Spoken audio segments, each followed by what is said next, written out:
It has posted an economic growth rate of 5 or 6% each year for the last 2 decades, and even more impressive, has done that during the worst of the global recession that's just happened. Bangladesh has been transformed from a country plagued by famine to one that is largely self-sufficient in food production despite very rapid population growth.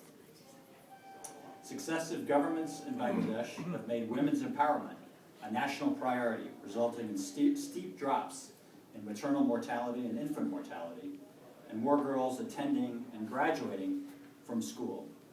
The United Nations recognized Bangladesh's steady progress towards reaching the Millennium Development Goals with an award at last year's UN General Assembly in 2010. Globally, Bangladesh is the largest troop contributor to UN peacekeeping forces, with 10,000 blue helmets on the ground serving in some of the world's most dangerous places. Many of these successes could not have been achieved without the presence of Bangladesh's vibrant civil society.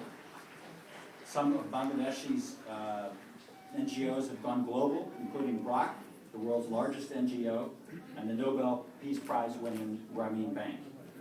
These 2 organizations have revolutionized the idea of microfinance, helping millions of people, especially poor women, to start up businesses and contribute to their family's income.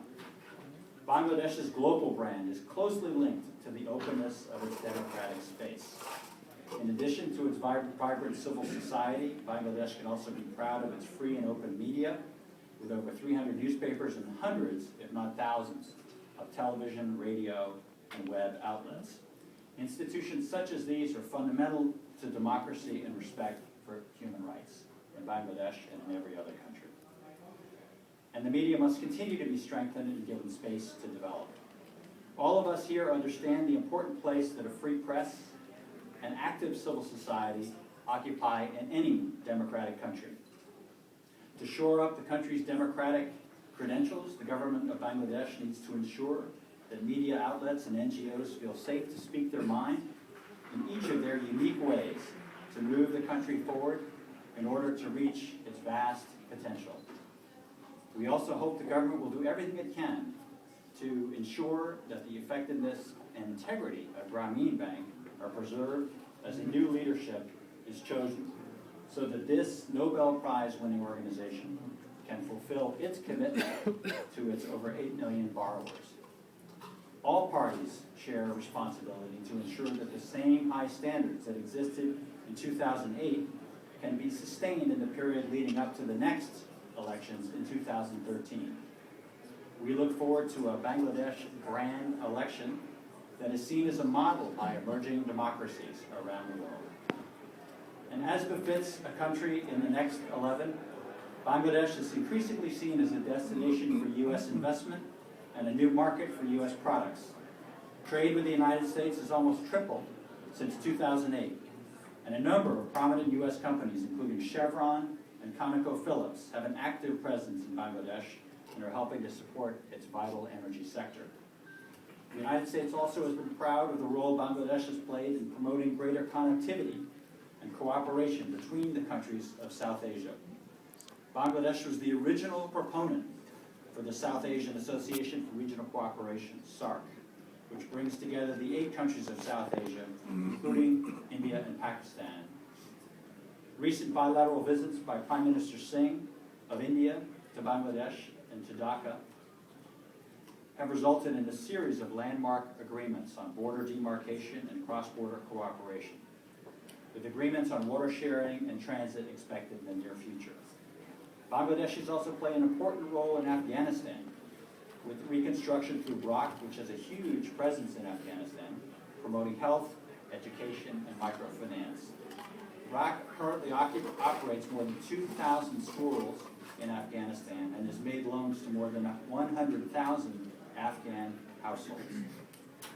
So the United States and Bangladesh have had a strong bilateral relationship for over 40 years, ever since the late Senator Edward Kennedy visited Bangladesh refugees in camps in West Bengal in 1971 during the Liberation War.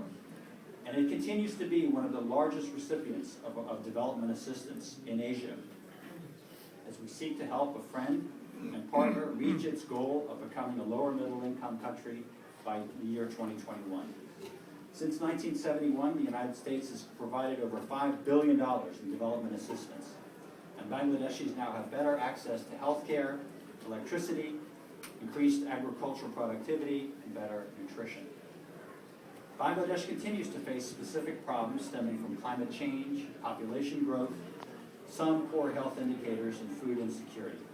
And we are partnering with the government of Bangladesh to address these challenges. And as a result, it's a focus country for the President's Global Health Initiative, his Feed the Future Initiative, and the Global Climate Change Initiative. We've already increased our cooperation to combat global terrorism, cooperation that is vital to the security of both of our countries. And Bangladesh's significant diaspora community, many of whom are represented here today, has also made substantial contributions to the country's developments. There are more than 500,000 Bangladeshi Americans now helping to cement our ties. And again, the most prominent of which is Representative Hanson Clark.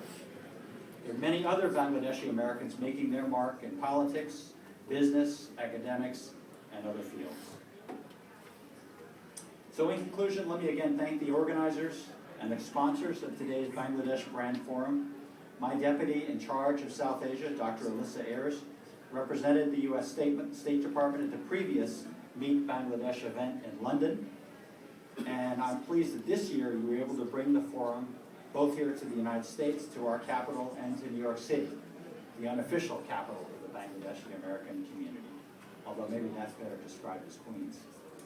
So I thank you again so much for coming tonight. And again, we in the State Department look forward to working with all of you to continue to promote our engagement and our relations with our friend in Bangladesh. Thank you so much.